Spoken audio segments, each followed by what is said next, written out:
Good morning, everyone.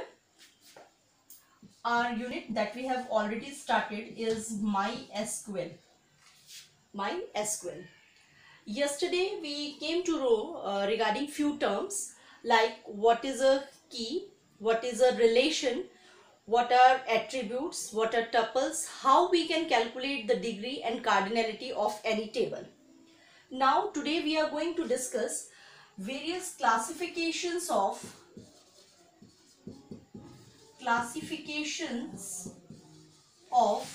SQL statement.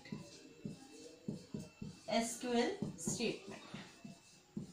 That means whatever query we used to write, whatever the command we used to give in a SQL in order to get our output, these all queries and commands lie under the SQL statement. We have three type of a SQL statement. First one is data definition statement or language.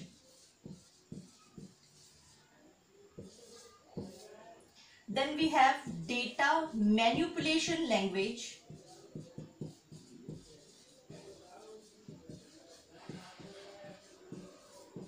And next we have transaction control language.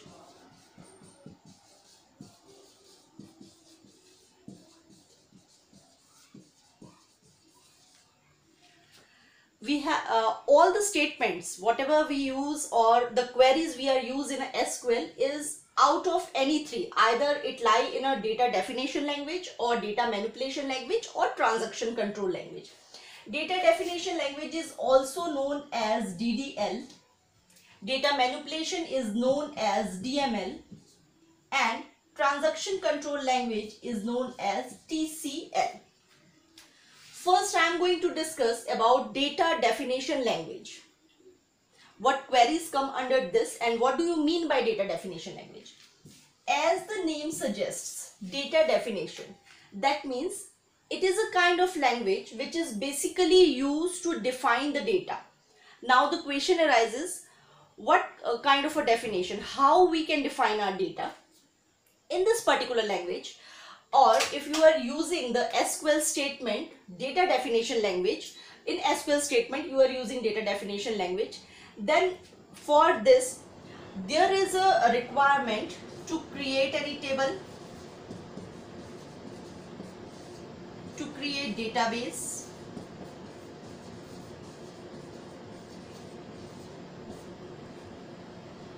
we have these two type of the queries which is very essential for any database or any table you are using in MySQL.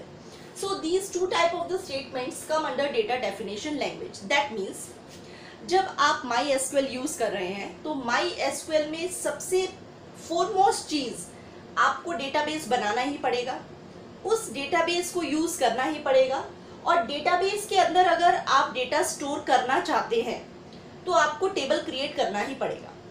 So database creation करना है, table creation करना है, this is mandatory. इसके बिना database का कोई use ही नहीं है. We can't use database, neither we can store our data. So इस टाइप की चीजें जहां पे हमें कुछ क्रिएट करना पड़ता है, कुछ नया बनाना पड़ता है in order to organise our data और we can see in order to save our data, ऐसे क्वेरीज और ऐसी statements come under data definition language. Data definition language में जहां पे हम बेसिकली चीजों को डिफाइन करेंगे. और डिफाइन कैसे करते हैं? जब हम कोई नई चीज क्रिएट करते हैं. नई चीज क्रिएट करने का मतलब हमने इसका कोई स्ट्रक्चर डिफाइन किया होगा कि ये टेबल कैसा बनेगा, इसमें कितने रोज होंगे, कितने कॉलम्स होंगे, और यू कैन से the number of tuples and attributes, ये आपको डिफाइन करना पड़ेगा. इसके बाद जब आप इसका स्ट्रक्चर डिजाइन करेंगे तो you have to specify the name of each attribute as well as the data type. Name के साथ आपको इसका डेटा टाइप भी डिफाइन करना पड़ेगा. डेटा टाइप से ये चीज क्लियर होगी कि इस पर्टिकुलर कॉलम में किस तरीके की वैल्यू स्टोर होगी, आइदर इंटीजर टाइप और कैरेक्टर टाइप और डेसिमल यू कैन सी और द फ्लोटिंग पॉइंट या फिर डेट टाइप. सो ये डेटा टाइप हमें वैल्यूज किस तरीके की स्टोर होगी ये बताता है। तो दैट मीन्स आप यहाँ पे कोई एक चीज डिफाइन कर रहे हैं, यू आर टेलिंग कि आपको स्ट्रक्चर कैसा चाहिए इस डेटाबेस का या फिर इस टेबल का।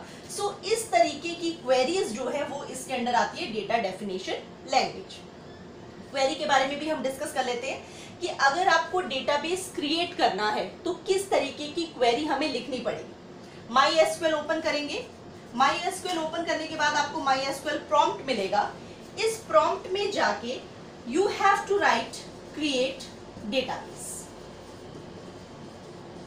Then the name of the database which you want to keep, जो आपको अपने डेटाबेस का नाम रखना है। कंसिडर कीजिए I want to keep the name school, so मैं लिखूंगी क्रिएट डेटाबेस स्कूल। उसके बाद semicolon, it is very essential. Semicolon represents the execution of the statement. जब तक अगर आप सेमीकोलन नहीं लगाएंगे इट इज नॉट फाइनलाइज्ड कि आपका स्टेटमेंट खत्म हो गया है। जब सेमीकोलन लग जाता है तो ये क्लियर हो जाता है that your statement is complete and you want to execute it. So that's why it is mandatory to put semicolon after the end of the query. So this is one of the example, like create database and then database name I have written school. इसी तरीके से आप table भी create कर सकते हैं और table को क्रिएट करने के लिए you can use create table, table का नेम और आपको ये स्ट्रक्चर देना पड़ेगा, that we are going to discuss later. Next we have data manipulation language. Data manipulation language, manipulation DML, manipulation, data manipulation language में क्या होता है? मैनिपुलेशन का मतलब है where you can do changes, जहां पे आप कुछ चेंज कर पाए। Either it is your database, either it is your table, किसी भी तरीके के changes that you are going to make come under data manipulation language. किस तरीके के चेंजेस? कंसिडर कीजिए you have created a table, आपने उसमें वैल्यूज इंसर्ट करनी है, दैट मीन्स आप टेबल के स्ट्रक्चर में कुछ ना कुछ चेंज कर रहे हैं। आप उसमें वैल्यू, मान लीजिए पहले मैंने 10 वैल्यू स्टोर की थी, 10 रो थे मेरे पास, मैंने इनमें 10 वैल्यू स्टोर किए। Now I want to add more 5 values, more 5 rows in this, so I am changing my table. तो वो किसके अंडर आ जाएगा? डेटा मैनिपुलेशन लैंग्वेज के।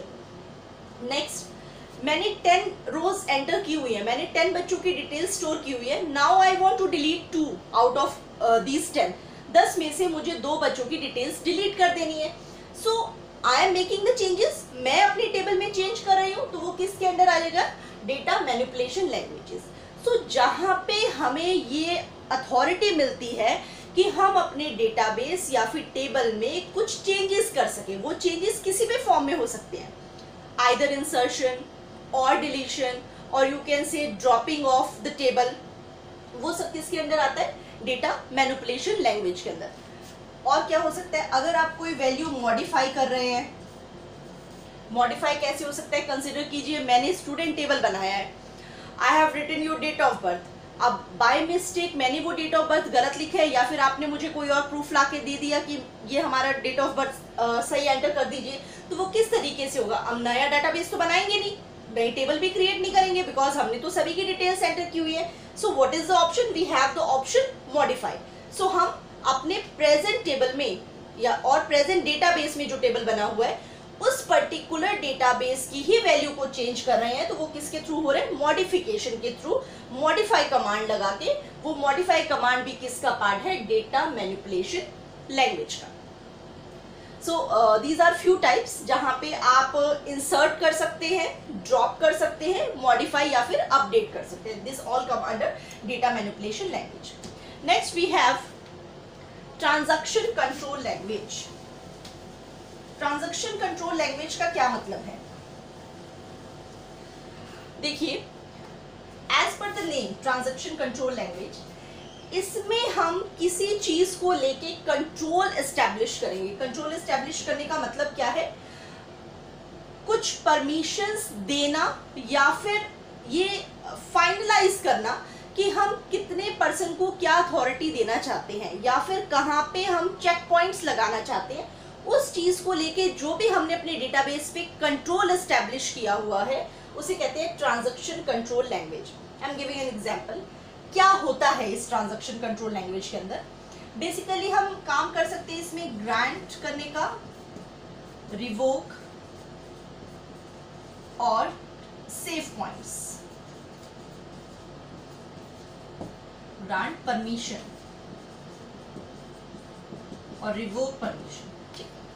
इन तीन टर्म से मैं एक्चुअली आपको ट्रांजैक्शन कंट्रोल लैंग्वेज और TCL को क्लियर करूंगी क्या है। We have a database and we have created certain table in it. कोई मैंडेटरी नहीं है, आप चाहे एक बनाए, चाहे आप दो बनाए, चाहे आप 3 टेबल बनाए एक डेटाबेस के अंदर, या फिर आप सेपरेट डेटाबेस रखें, इट्स अप टू यू। आपने उसमें टेबल स्टोर किया हुआ है, ठीक है। नाउ अब उस टेबल में जो वैल्यूज हैं, आप किसको ये परमिशन देना चाहते हैं, कौन इन वैल्यूज को मॉडिफाई कर पाए, किसके पास अथॉरिटी ना हो मॉडिफिकेशन की। दैट मीन्स हम किसी को परमिशन देना चाहते हैं और कुछ लोगों को परमिशन नहीं देना चाहते, तो वो क्या है, ग्रांट परमिशन। कौन हमारा जो टेबल है उसको मॉडिफाई और अपडेट कर सकता है, उसे हम क्या कहेंगे, ग्रांट करना, परमिशन ग्रांट करना। जिसको हमने परमिशन ग्रांट की है वही मॉडिफिकेशन या फिर अपडेशन करेगा, otherwise they can just view our table और the values we have stored in it. सिर्फ आप उसको देख सकते हैं और उसमें कोई भी चेंजेस नहीं कर सकते। इसे कहते हैं हम ग्रांट करना। रिवोक करना, परमिशंस को वापस ले लेना। इन केस जो ऑथोराइज्ड पर्सन है या फिर जिस पर्सन को आपने ये काम सौंपा था, आप उससे रिवोक कर लेना चाहते हैं, किसी और को दे देना चाहते हैं वो परमिशन। सो ये भी किसके अंदर आता है, ट्रांजैक्शन कंट्रोल। दैट मीन्स हम एक कंट्रोल एस्टेब्लिश कर रहे हैं, हम एक सिक्योरिटी पॉइंट लगा रहे हैं कि हमने किसको अलाउ करना है, किसको नहीं अलाउ करना। Next we have save points. Save points क्या होते हैं, जैसे आप कुछ वैल्यूज को अपडेट कर रहे हैं, ठीक है, कितने पर्टिकुलर टाइम तक हम इसको अलाउ करेंगे या उसके बाद नहीं करेंगे। जैसे मैंने आपको दिया था एक डेट ऑफ बर्थ की एग्जांपल कि आप उसे चेंज करना चाहते हैं, we can do in a data manipulation language, हमने उसे अपडेट कर दिया। बट इन केस कोई और प्रूफ आप ला के दे देते हैं, we are considering second time also, हम दोबारा उसे कंसिडर कर रहे हैं दैट बाय मिस्टेक जो डेटा एंटर हुआ था या फिर जो डिटेल्स दी थी अब वो चेंज हो गई। बट उसकी भी एक लिमिट होगी, we can't do it number of times, बार बार तो हम नहीं करेंगे उसे। सो हम एक सेव पॉइंट लगा देते हैं। सेव पॉइंट का मतलब जो भी अपडेशन, जो भी मॉडिफिकेशन, जो भी चेंजेस हो रहे हैं उसके लिए एक सेव पॉइंट हो। दैट मीन्स कोई पर्टिकुलर काम हम 2 बार करेंगे, 3 बार करेंगे या 3 बार अलाउ करेंगे, उससे ज्यादा नहीं अलाउ करेंगे, तो वो किसके थ्रू होता है, सेव पॉइंट के थ्रू। सो ये तीनों तरीके के जो काम है, परमिशंस को ग्रांट करना, किसी को परमिशन देना या किसी से परमिशन ले लेना, या फिर किसी को अथॉरिटी ना देना, इसके अलावा सेव पॉइंट्स लगाना, दैट मीन्स चेक पॉइंट्स लगाना, वो सब किसके अंदर आती है, ट्रांजैक्शन कंट्रोल लैंग्वेजेस। तो आप जितनी भी क्वेरीज MySQL के अंडर पढ़ेंगे वो सारी queries either it will be from data definition language और डेटा मैनिपुलेशन लैंग्वेज और ट्रांजैक्शन कंट्रोल लैंग्वेज। इन्हीं लैंग्वेजेस का पार्ट होगा। आप जो क्वेरी स्टडी कर रहे हैं, हर एक क्वेरी जो है किसी ना किसी पे जरूर लाई करती होगी। Clear? This is all about the classification of statement. Now we will start with our queries. What kind of a query और what are the basic queries of our SQL।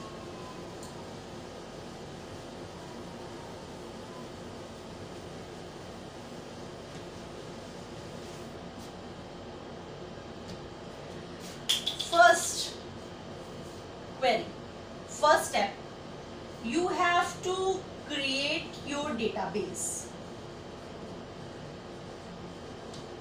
Whatever query you want to do, आप कुछ भी करना चाहें, this is the first step, ये आपको करना ही पड़ेगा। Then use your database, use your database, database बनाइए, उसे यूज करिए। Then create table, table create. ये तीन कुछ ऐसी क्वेरीज हैं जो एसक्यूएल स्टार्ट करने के लिए या फिर बाकी कोई भी डेटा मैनिपुलेशन लैंग्वेजेस के अंदर जो क्वेरी आती है, आइदर ट्रांजैक्शन कंट्रोल लैंग्वेज के अंदर जो क्वेरीज आती है, उनको करने के लिए these are the basic steps, और you can say this come under data definition language. आपको ये डिफाइन करना ही पड़ेगा, only then you will be able to do or you can use the queries which come under data manipulation or transaction control language, DML and TCL.